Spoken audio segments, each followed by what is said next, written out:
Okay guys, we're going to do a separate video later on how to make fire on the grill if you don't have a chimney burner, but this is my method. Then I'll demonstrate some carne asada, super easy ingredients, super easy recipe, and then I'll show you how to make this bad boy. Shing, sparkle, sparkle. Okay, and to start this off, I honestly, I have no clue what I'm doing. I just recently got into grilling.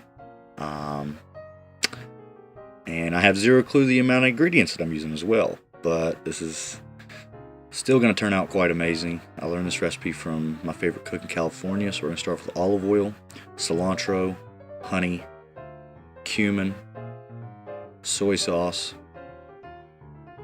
a little bit of garlic clove, pepper, salt. Then give it a good stirring. Then 1, 2, 3 sirloins. Alright, then start giving that a good mix. Then don't forget your lemon, and definitely don't get your seeds in it like I did, or do. That's what you want to do. Doesn't really matter. And just make sure you get all that coated on your sirloins pretty good. Give your meat a good old rub. That's it. Nice and hot. Yeah, boy. Alright, and thank you for that old Ainsley Harriet meme. Anyways, so this is a chimney burner, coal burner, whatever you want to call it. Go ahead and fill it up to almost the tip top. This is a little trick I like to do. Cooking oil, way better than lighter fluid. A lot cheaper, and it burns way easier. And it doesn't give it that lighter fluid smell whenever you light your coals. So anyways, you light that up, and it actually helps the paper or material, whatever you're using, burn a lot better, because a lot of times you have to reset these burners if the fire goes out underneath, and that's really a pain in the butt. Anyways, once you get that get the coals on, and then you get them nice and crispy on top. They're white. That's about where you want them, white and red. Dump that and spread it out nice and even, so you got a nice direct and indirect side. Put your grate back on. You notice those onions in the back. All I did was cut an onion in half and plop it on top there, and you're gonna see what they do here in a little bit. Now uncover your meat, and all we're gonna do is place it. There's just some thin sirloin, so you don't want to give them too long. Go ahead and pop them on there on the direct heat side. Alright, and all you're doing is letting them set for like 60 seconds, what have you. Very short period of time, because you see the olive oil is bringing the flame up. There's nothing dangerous about that, it's fine, but you don't want to burn them on the inside.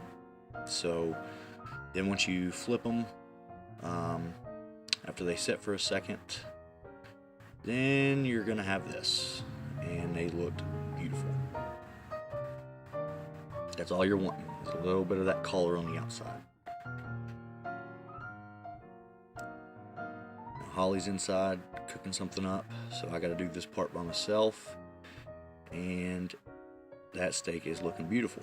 Sorry if the focus isn't perfect, but yeah, so you got a good juicy medium rare carne asada steak. And now that that's done, we're gonna go see what she's got. Tater tots. They are amazing quesaritos, believe it or not. And then we're gonna get some green onions, chop them kind of thick, and go ahead and get some oil down, Mexican cheese, tortilla, sprinkle some of them good old green onions in there, and put you another one. You don't want to really brown it right now, you're just trying to melt that cheese in the middle.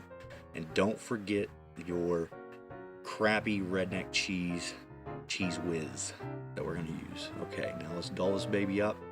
So a little bit of steak, a little bit of tater tots, and then we're going to slap on some of that cheese.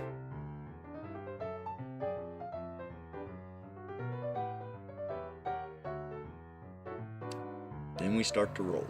This is going to be amazing.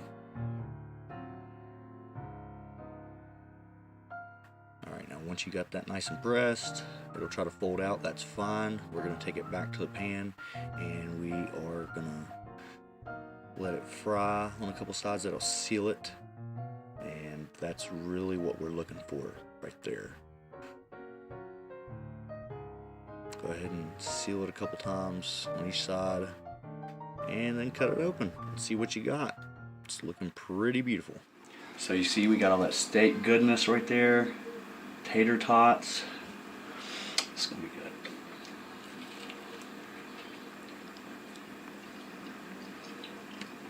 Oh my God, babe. Wait till you try this. This is gonna be really amazing. Okay, and you remember the onions from earlier? Literally all we did was put them on there and let them cook on the top rack, 400 degrees. And if you're like me and you love onions, you're gonna love this. It's simple, super easy. Call it a bonus.